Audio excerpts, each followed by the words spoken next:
This video is brought to you by Ridge Wallet. Guys, this incredible wallet, it's light, sleek, and industrial. Doesn't fold or awkwardly bulge in your back pocket. It's seriously changed my whole pocket game. If you moved on from the flip phone, it's time to let the 90s style wallet that your dad still uses behind. Ridge Wallets hold up to 12 cards, plus all the cash that you need. You can choose from over 30 colors and styles, including carbon fiber and burnt titanium. It is the best wallet you can buy, and you don't have to just take my word for it because there's over 30,000 five-star reviews. I was skeptical at first, but once you try it, you'll never go back to your old wallet. And there's no pressure. Test it out for 45 days. If you don't love it, send it back, full refund. If you decide to keep it, there's a lifetime warranty. Click on the link in the description to get 10% off today with free worldwide shipping and returns. Go to ridge.com/Chael. That's ridge.com/Chael and use the promo code Chael. My official prediction for Rozenstruik versus Sakai. I'm going Rozenstruik, and you want to know why? I think he's an excellent kickboxer. I'm right about that. He's got a record in kickboxing that's similar to that of Adesanya's. Adesanya, I believe, was 29-3, and Rozenstruik was 27-2. It's something along these lines, but he's also a great, big, massive guy, and not for nothing, I met him backstage, and he was nice to me. How do you like that? That's why I'm predicting him.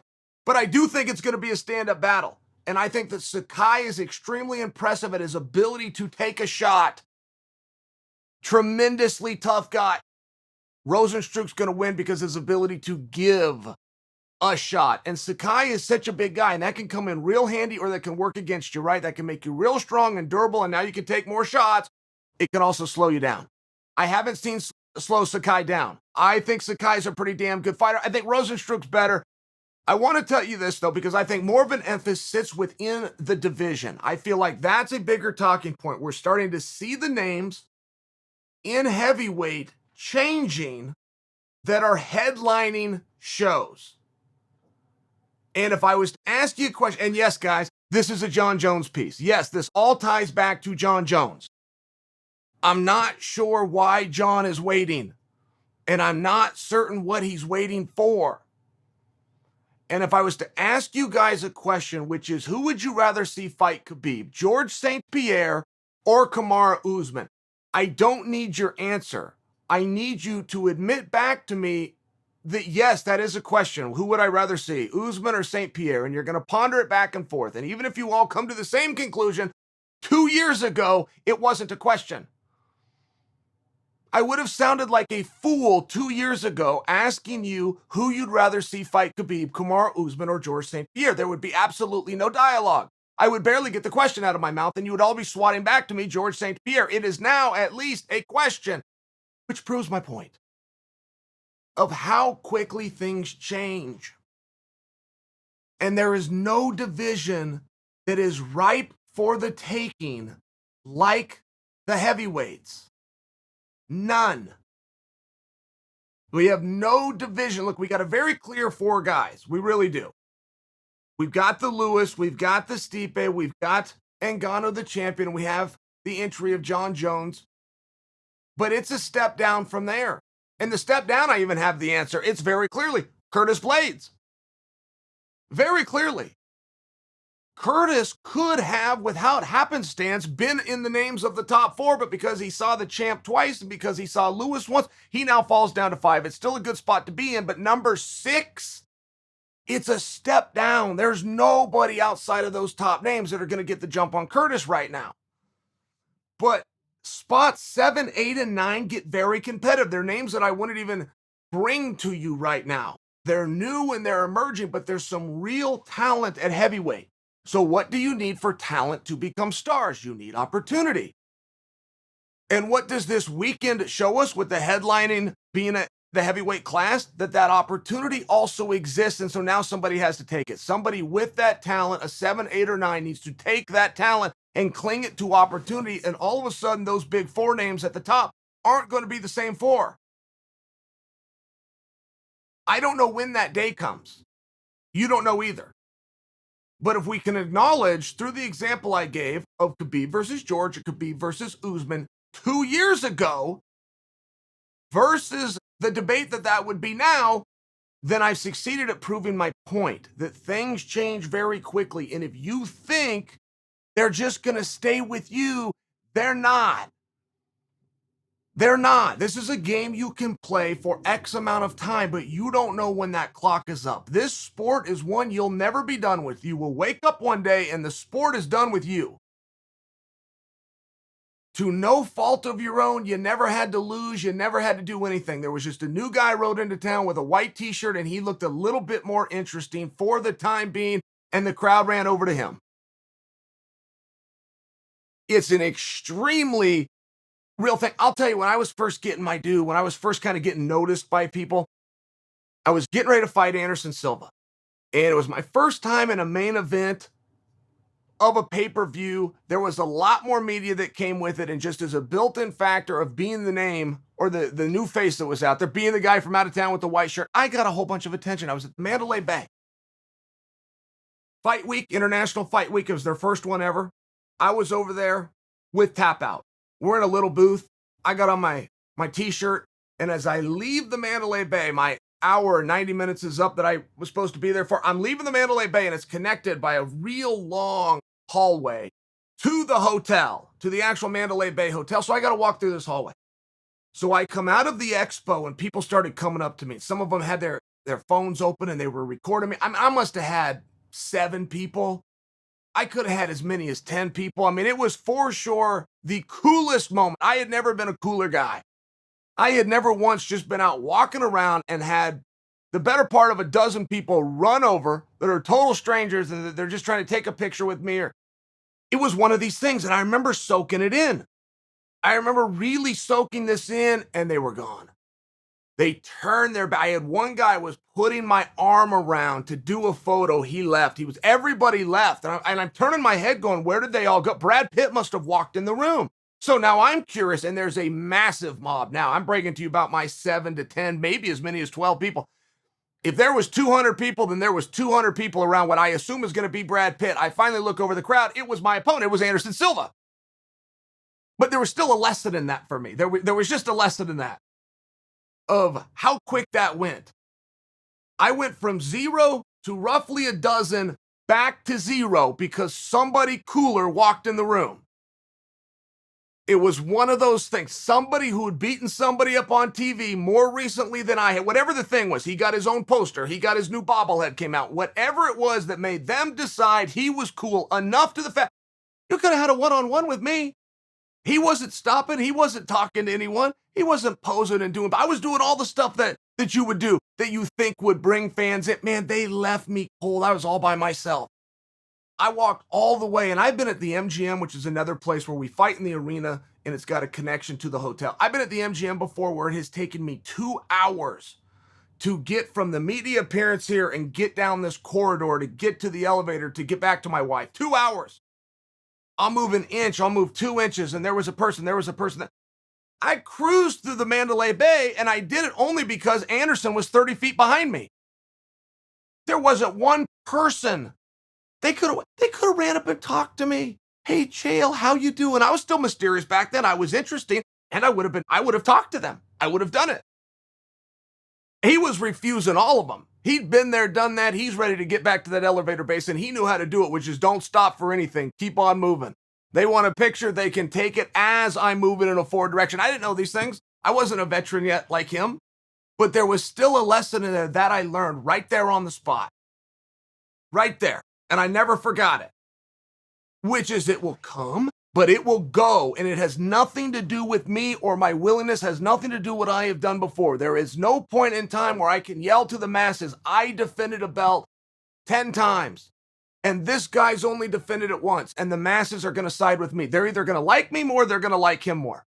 And they don't owe me an explanation as to why. They will never tell me why, but they also don't owe it to me.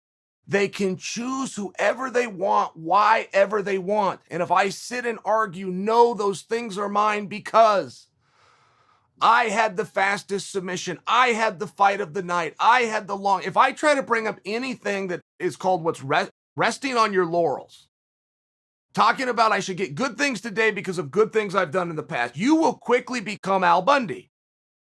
you'll quickly be sitting on your couch, hand down your pants, hoping somebody calls so you can tell them about the time that you caught the pass in the big game. And you're just crossing your fingers, praying to God that they care. And the reality is, unless they're the one that threw you the pass, they don't. And I think that's okay. I don't think that needs to be an insult. I just think we all need to understand. Even though ESPN covers football every day, they don't always talk about Joe Montana. And he was the best to have ever done it. But he stopped doing it in the very late 80s. I just bring that to you because who did what and who did more? The Olympics is just about to go kick off. They're going to have swimming. They're going to have a ton of swimming. They're not going to have Michael Phelps. And I don't know who all's going to get in the pool in Tokyo this year. I don't know, but I will guarantee you they haven't won as many races in the water as Phelps. But we're not covering what happened. We're covering about what is happening and what's going to happen. The only two things in sport that matter. The only two things in all of sport that matter are what is happening, what is going to happen. So if you, and I'm talking about John here, but if you electively and admittingly are putting yourself in a category that is not now or future, you're out. It's the tremendous difference between St. Pierre and John Jones as it pertains to media and media appearances right now. George is not attempting to remind anybody of the night he beat BJ Penn or that he knocked out Matt Hughes. George is talking about what he's going to do now and what he's going to do next. It is the primary difference why when you go to the dirt sheets, you will find a picture of St. Pierre and you will find a story on St. Pierre. Because the one thing that George is doing that's better and different, I have a feeling George is doing it unintentionally. I think it's on accident he happened to get this one right, but he understands I must be in one of two categories. Now, next. Now, I can go into either one. I can sign a fight and fall into now. I cannot sign a fight and fall into next. If I take myself out, there's just nothing they can write about. They can't. Can't say anything good about you, can't say anything bad about you. They can't say anything about you because they have to confine to one of two pawns, now or next. And it's a drastic difference. It's a very drastic difference. And John Jones is on a journey that I will admit I'm interested in. Like the John Jones changing weight classes is interesting to me. Getting parity is interesting to me. Change of his physiology is interesting to me. And there was a part of this when John brought us along. There was a small period of time where John would bring a camera in and he'd update you on what he was weighing or update you on what he was lifting or update you on how he was training. It was compelling to me. It kept me in the now and made me think about the future. The only two categories there are for sport. The third category, right, is the Al Bundy. But he stopped doing it. He largely stopped doing it, and I don't know where that story will go, right? It's like all stories, they come to an end. It doesn't matter how good your story is. Eventually, you turn to the last page, you close the book, and then you got to go find a new one. I mean, right? At some point, you fade to black and roll the credits, no matter how good your story is, and that was one of the things that capped off with John. He was bringing us along. I thought he did a pretty good job. I thought he kept that story going. But at some point, he got to 240 pounds, or so he claimed.